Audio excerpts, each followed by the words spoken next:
Bonjour Franck Dersin. Oui, bonjour. C'est le rapport Spinetta remis au gouvernement la semaine dernière qui laisse entendre qu'il faudrait fermer les lignes les moins fréquentées par les usagers.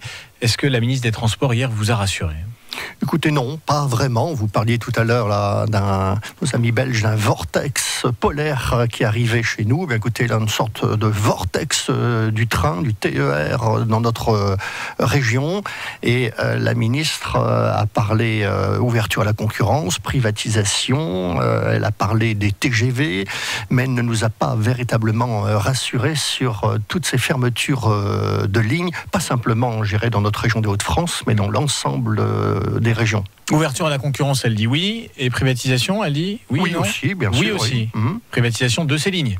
Alors, de la SNCF. Oui, privatisation de la SNCF, donc je dirais par ricochet, privatisation de ces lignes, donc ouverture à partir de 2019. Le texte de loi est prévu pour ce printemps, alors ordonnance ou pas ordonnance, on verra quelle est la place qui sera faite à la discussion. Ouais, on parle de quoi quand on dit petite ligne dans notre région ? Ça concerne quel secteur ? Il y en a combien ? Écoutez, il y a aujourd'hui en tout cas une quinzaine de lignes dans cette région qui sont sous-entretenues et qui pourraient être fermées à terme si, je dirais, SNCF Réseau ne remettait pas rapidement de l'argent. Le président Bertrand a dit, voilà, moi je ne veux aucune fermeture de ligne et pour montrer notre bonne volonté, nous sommes prêts à mettre 50% du total de l'argent à mettre pour refaire ces lignes. Et ce total, c'est de combien ? Écoutez, on estime que pour ces 15 lignes, il faut à peu près 450 millions d'euros d'argent. Combien il y a de voyageurs qui les empruntent ? Parce qu'on a des chiffres étonnants dans le rapport Spinetta qui nous disent que parfois il y a moins de 50 voyageurs qui sont dans ces trains. Oui, mais il y a une manière pour la SNCF de tuer les lignes quand ils n'en veulent plus. Ils n'entretiennent plus la ligne. Donc comme elle n'est plus entretenue en termes de sécurité, il faut ralentir les trains.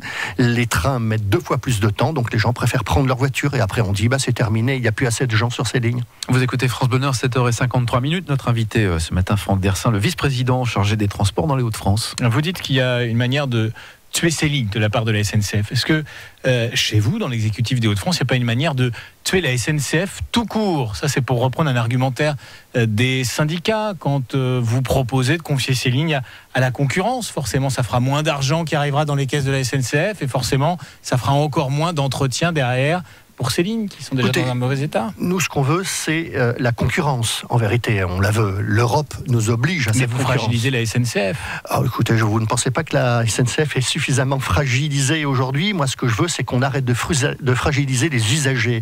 Et donc, un peu de concurrence. Nous, on ne souhaite pas que tout soit privatisé. On veut un peu de concurrence. On veut pouvoir choisir sur certaines lignes où, justement, la SNCF ne rend plus son travail, ne fait plus son travail de transport public. Eh bien, on veut pouvoir peut-être choisir d'autres prestataires à des coûts moindres. Et financièrement, vous vous y retrouvez. Par exemple, ces lignes, s'il faut les confier à du privé, il faudra faire des études, j'imagine, et financièrement, vous pourrez vous y retrouver.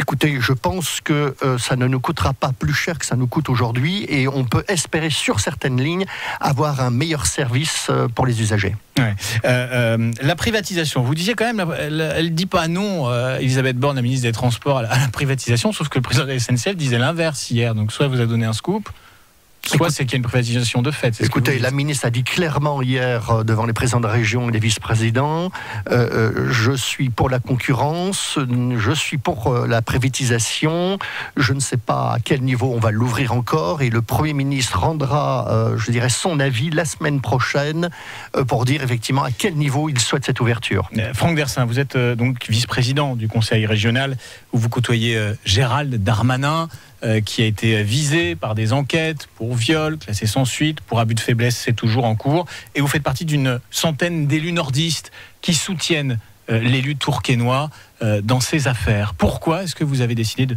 mettre votre signature en bas de cette pétition ? Écoutez, Gérald est un ami et moi, mon principe, c'est que quand des amis ont des difficultés, eh bien, je suis près d'eux. Voilà, c'est tout. Je reste un ami. Gérald se défend bien, je trouve, pour l'instant. Et on est tous assez mécontents de voir comment on peut être aussi rapidement mis en pâture aujourd'hui et comment la présomption d'innocence peut être, je dirais, bafouée. Alors, le contexte est particulier. Les Républicains cas, votre parti, votre ancien parti. Et oui, je l'ai quitté. Oui. Il y a déjà quelques Demandé semaines. sa démission.